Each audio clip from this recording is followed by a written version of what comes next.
After the vote on the 27th, all eyes were on the Electoral Commission of Kenya as the country waited to see how the cookie would crumble. The political atmosphere was tense.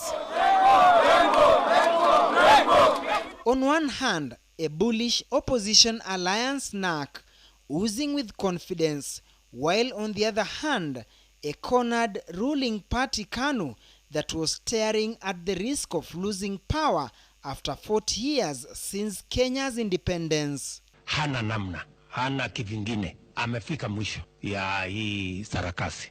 This audio on YouTube, which cannot be independently verified, gives an account of what transpired at KANU's command center.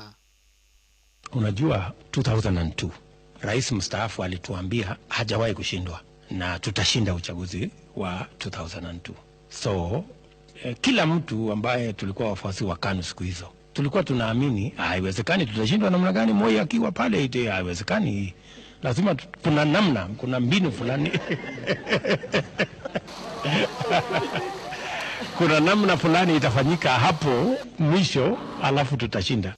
Despite the explicit political writing that was on the wall, it seems that there were those who hoped against hope that tables would turn in their favor. Mahali tumeketi hapa leo, mahali sisi tumeketi hapa, tulikuwa tumeketi hapa 2002. TV ilikuwa kona hapo.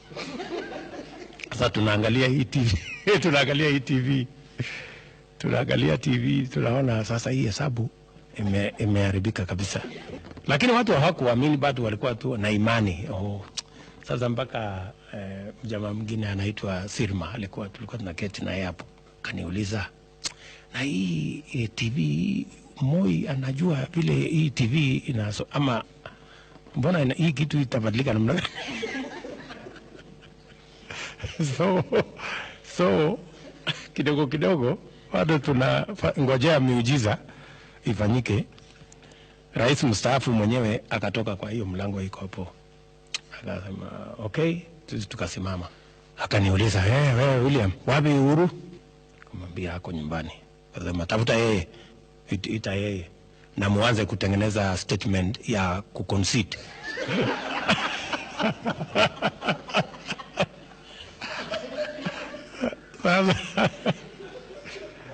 Sasa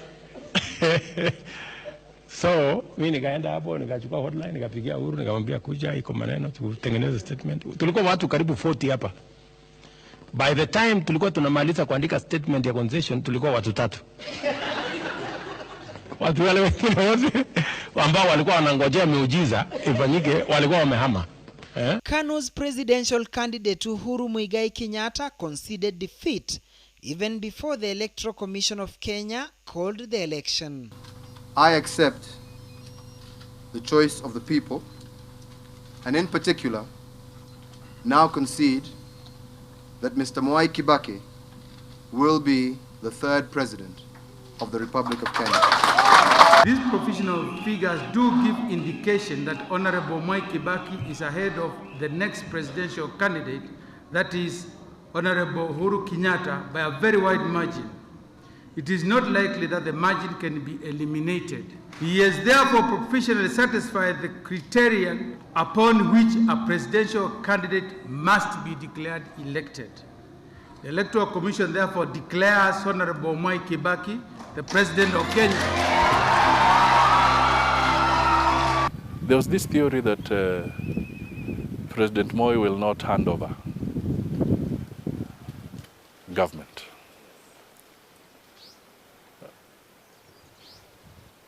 And everybody, particularly in the position that time, they had even created a theory that the wall or the fence that was being put around State House was supposed to barricade and make it look like a military fortress, and and because he didn't intend to hand over power.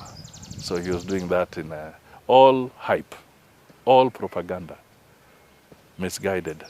I take this opportunity to thank the entire party, and in particular, the chairman, President Daniel Arap Moi, for his unfailing support and show my respect for his statesmanship, his monumental role in this smooth and peaceful transition, and for his dedication and service to this truly great nation of Kenya.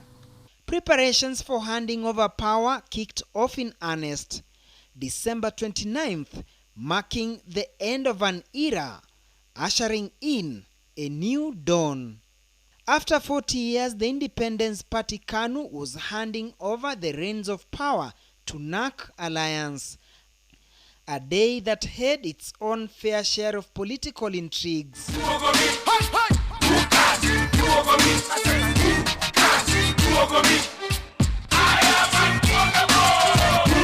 Moi said that the election has taken place, Kibaki has won. And I must go and hand over because the instruments of authority are in my hands, and I must go and hand over to the person who has been elected in the name of Honorable Mwai Kibaki.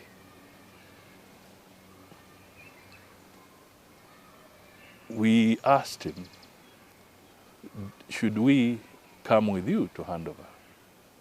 And I think the intelligence had told him that people are so charged. There's a complete lack of order at Uhuru Park. There are those who are excited genuinely. There are those who think it's a moment to ventilate their anger. So it may not be a very appropriate place for a big crowd. And Moi then said he would rather go alone. And he left us at the State House, and he went to Uhuru Park alone. He was committed to handing over. He handed over power and the instruments of authority. He was not treated very well, to be honest. People threw mud at him. Objects were being hurled at him. Insults are being hurled at him. But the fact that he went there and handed over speaks volumes about this individual. It speaks volumes to the Kenyan people. It speaks volumes to the future generations of this country. That when you've gone through a democratic process and the people have made a decision, you must hand over. To me, that is a tribute that we must never forget. And perhaps for the people who hurled stones and insults at him, perhaps this is a moment for them to reflect, and if they can even not apologize publicly to him, but perhaps they can go and seek some repentance in their moment of solace somewhere. Because here was an old man living to his constitutional responsibility of handing over the authority and the power. Therefore, if you were to ask me, what do we say about it? Give him his due.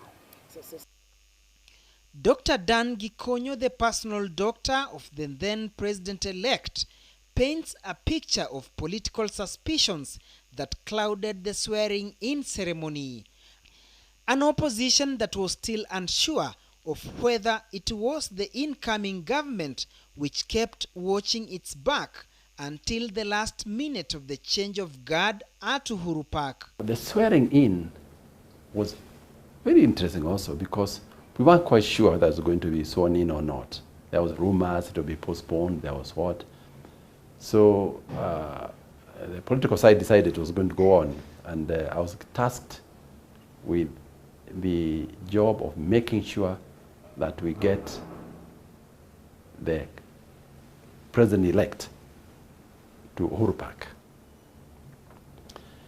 It's a lot of suspicions.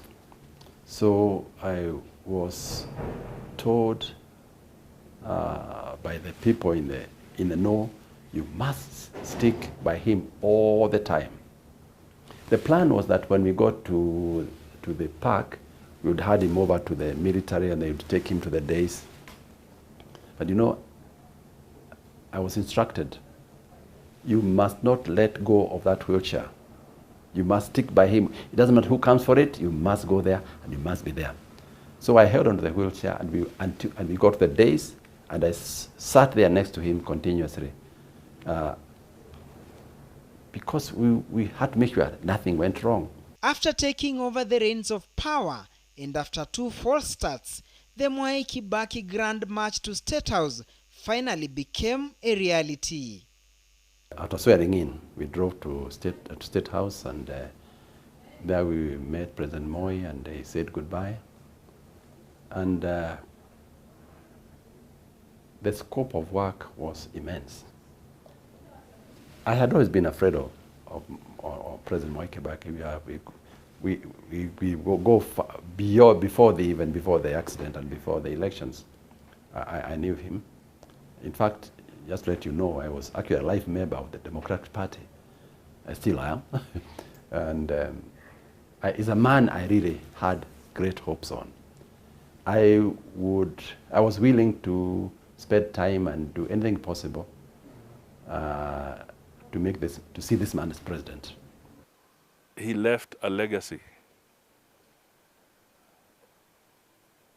of handing over a country that was united. So after we went to State House, he was in charge.